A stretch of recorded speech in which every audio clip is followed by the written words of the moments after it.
Videomuza hoş geldiniz. Çok güzel bir vlogla karşınızdayım. Bugün toya gideceğiz. Gelin hazırlamak.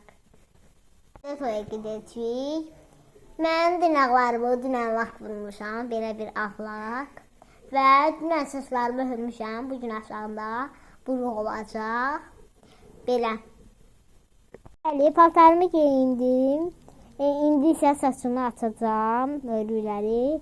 Və saçımın yarısını yığacağım və yarısını da açıq saxlayacağım. Nə bu? Çok uzak. Daha iyi bir yere sadece aşağıya yardım göstereyim. Siz yolcasınız önüne.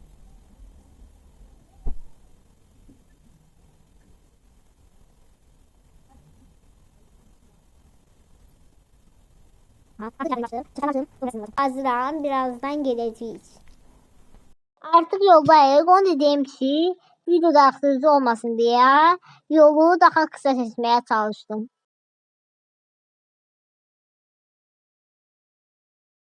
Artık sağlık sahine çatdım. Birazdan toy başlayacak. Yani ümumi görünüşünü size gösteririm. Diyeceksiniz hazırlananda ayrı bir paltardaydın. İndi ise toyda ayrı bir paltarda. Ondan sonra videodan sonra paltarımı değiştim ve başka paltar giyindim.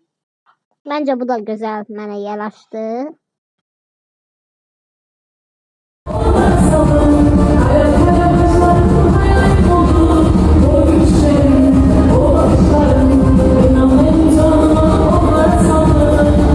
Onu da deyim ki, bugün sünnet toydu. Yani biz sünnet toyuna gitmişik.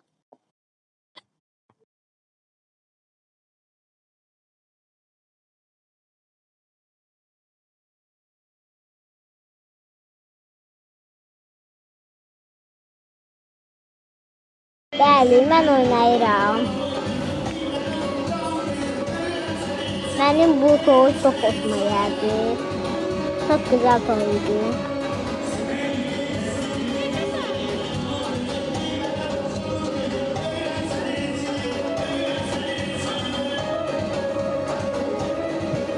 Burada çift bəyimizin yanına plov gətirilir.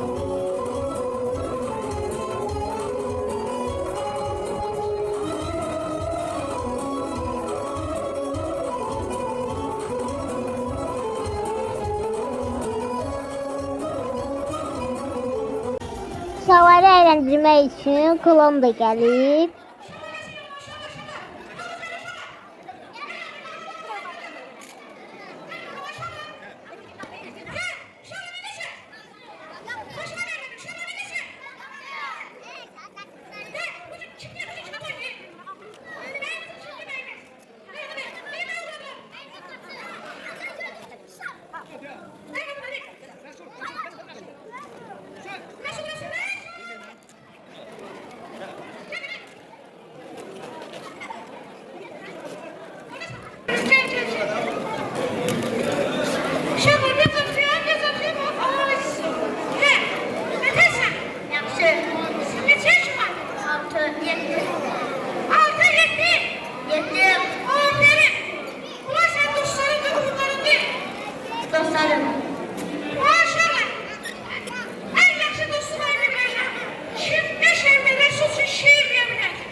içerisinden yanıyor.